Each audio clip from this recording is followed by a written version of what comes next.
welcome back to my channel and welcome to another vintage tips and tricks video. Last week you guys voted on which video I should film, choosing between the 5 current fashion trends video and the vintage wardrobe tour video, and you guys voted for the 5 current fashion trends that are actually vintage video, but many of you said you would like to see the wardrobe tour as well, so here I am. I've decided to split the video into 3 different parts just because I have quite a lot of true vintage pieces. So I've put them into a 30s and 40s video, which is what is behind me today. Then I'm going to do a 50s, 60s, 70s video because I have a smaller collection of those things.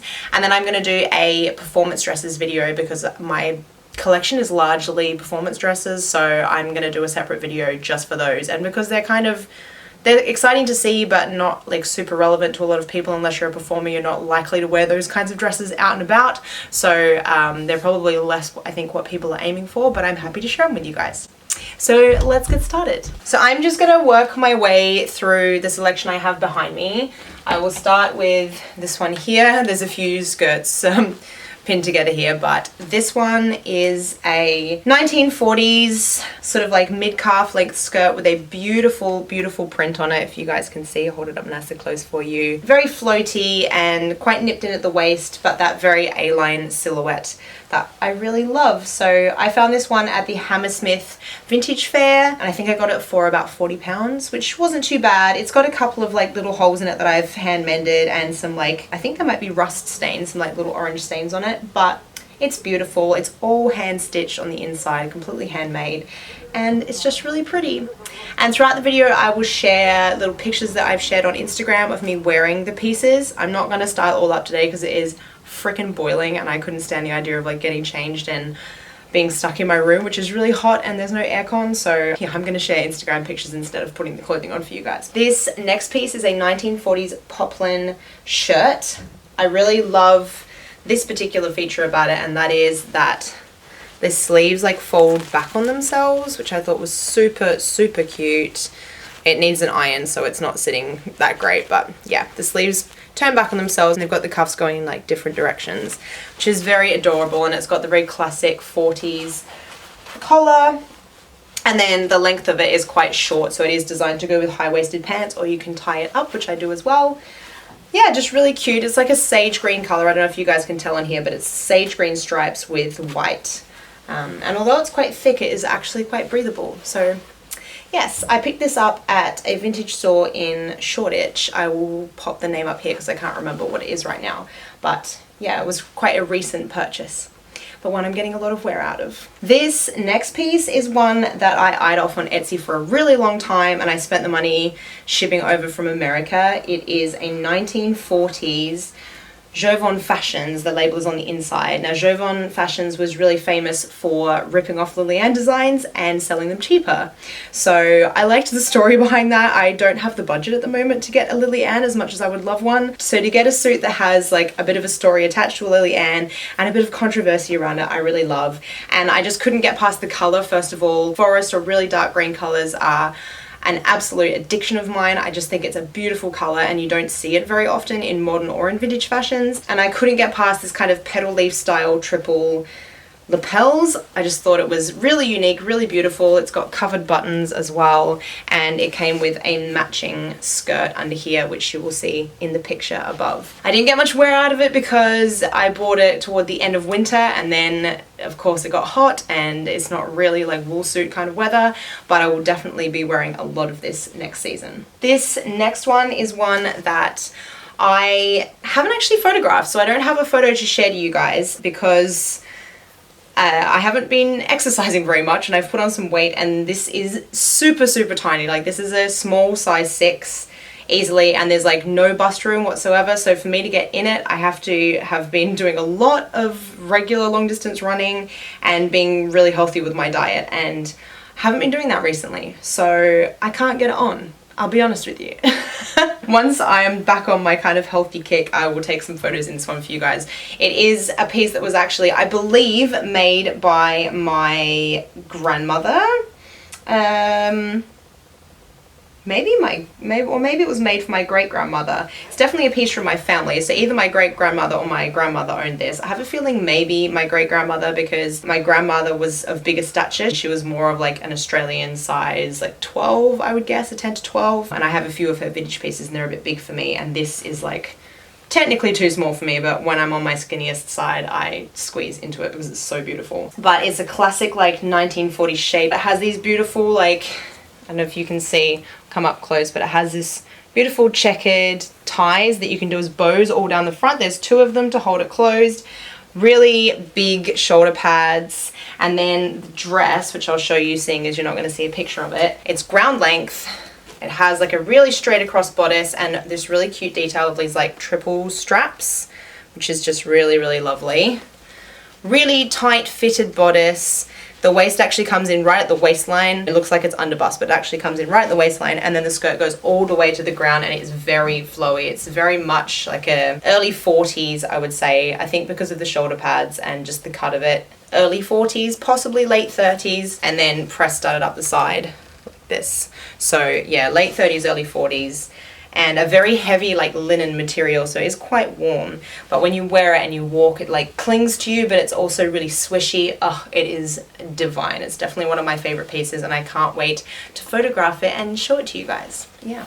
This one I was gifted, I believe. I think this came from my grandmother, who works in a playgroup, and this was a piece that they kind of had aside for period dramas and then it just never got used, so she gave it to me. It has the most gorgeous iridescent beading all along the front of it in a rose pattern, and it's a lovely crepe. It is quite warm, and again it has that beautiful turn up detail, so you take the sleeves and you fold them over like you can see there. They turn back quite far on themselves, and again lovely colored buttons. This is like a true 40s piece. I think someone has taken the shoulder pads out of it. I tend to put shoulder pads under my bra straps when I wear it, and it is like mid-calf length. Has a lovely like double layering of the skirt at the front, so it sits really nicely, like drapes at the front, and it's just really beautiful. I definitely have a picture of that one that I'll share with you guys. This dress is a beautiful 1930s piece that was definitely my great-grandmother's. Again, it is teeny weeny, and when I'm at my tiniest, I managed to squeeze into it. It's super lightweight. I'm not great with my material, so I don't really know what material this is. Maybe a rayon. It might be a bit early for a rayon, but I'm not sure. And it has, again, beautiful beading all along the front of it in silver and like a sagey green color. And then the material is sage green, and it has like an embossed pattern in it as well. So it's rather lovely. And then at the back along the neck, it has covered buttons like here, and it does up with like this little sash at the back to kind of nip the waist in. And again, it has covered buttons, and the sash kind of, when you do it together, it looks almost like a bow. You kind of can't see here, but I'll show you in the picture. Yeah, absolutely beautiful. And again, a family piece, so it's really dear to my heart, and I just love it. This dress was actually the first true vintage piece that I owned, I believe. My mum bought this for me as a gift when I lived in Melbourne when I first moved there, I think in 2008. There was an amazing vintage shop at the Queen Victoria Market in Melbourne that sadly no longer exists. It's been defunct for many, many years. But she spotted this beautiful late 30s, early 40s crepe dress, and if you look up close, it has this amazing embroidery. I hope you guys can see. It has like a mesh piece with like a satiny lining, otherwise it would be see-through, but it's like illusion see-through with this beautiful, is this called succotash? I think it's called succotash, all over the front of it, and it is mid-calf length, although I think it has been taken up over the years, so it might have been floor length originally, but it is stunning on, and I've worn this a lot. This is probably my most worn vintage piece. I just love how it looks on, and it's such a fabulous color. It's like a deep mauve kind of color, and I just love it. And I think everyone remembers their first time buying a vintage piece, or receiving a vintage piece is in my case. But yeah. This dress was gifted to me by none other than the lovely Sarah Gusset, who you guys have met many times on my channel, and I talked about her in my recent Italy or Napoli vintage haul video. So this is a piece that she gave me. It's probably one of the first pieces that she gave me, and it is a late 40s, early 50s. I think this material is taffeta, silk taffeta, I'm not sure. It has a rustly crinkliness to it, and I'm very nervous to clean it, so I've not yet washed it, but Nora Fines told me that I should pop it in the freezer and then spray it with vodka. So I'm gonna give that a go because it smells bad. It has stunning detail. Look at the pattern. It's like really unusual, the pattern on it. And it has a little velvet collar and batwing sleeves. And it comes just below the knee with a couple of box pleats in it. It's very, very flattering and nips in a lot at the waist. Gives you this really beautiful waspy shape that is very iconic of the era and just looks amazing on. This piece is probably a little bit hard to see on camera because it is black. I'll try and like angle it a little bit to the light. But this piece I really haven't worn very much. It's a piece that was quite smelly when I got it and I need to wash it, and I'm considering dyeing it because it does have fading on the shoulder here, but I have heard people have a lot of success dyeing vintage rayons and vintage crepes. So if anyone has any advice, please tell me below in the comments. But it's a really gorgeous, like very similar to some of my other pieces, but it's like mid-calf length with a beautiful like waterfall feature on the side and this little peplum that goes across the front. It buttons up across here, so it's quite demure with a little tie, and it has really lovely beading design as well. I just love the little features on 30s and 40s dresses. They always have the most amazing little touches to them that make them really, really unique. This one says fashioned by Adeline. I'm not really familiar with that label, but if any of you are, let me know. But yeah, just really stunning black crepe. This is one of my favorite pieces. I have had this for a very, very long time. It was another one that came from my grandma that runs the playgroup. It's actually a men's late 20s, early 1930s tuxedo with the full like stripe. I don't know if you can see it's the pants in there, but it's got the stripes down the side and everything. Super, super high-waisted with almost like the baggy style crotch. It has tails. And a beautiful long lapel, and like even has inside, where is it? The label inside.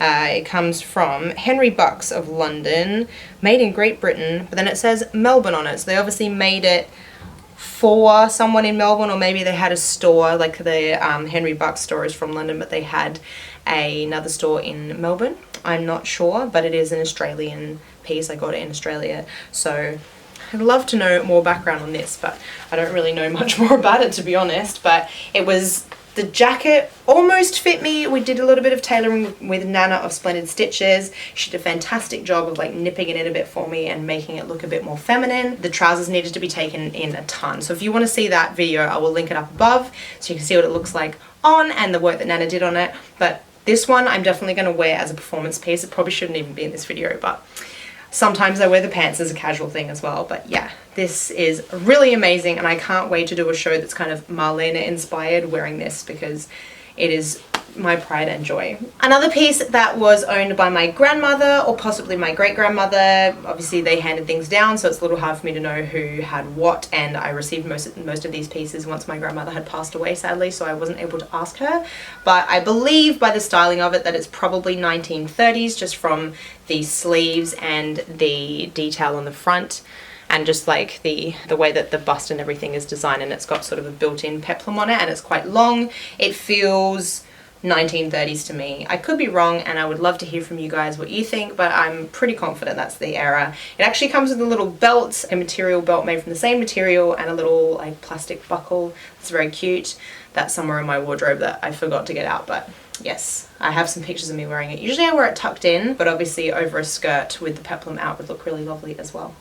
And we have reached the last piece, guys. It is yet another 1940s crepe. I have quite the collection of 1940s crepes, and I don't think I have any rayons, which is really weird because everyone thinks of rayons when they think of the 40s, but I mostly own crepes, and that's fine. I still love them anyway.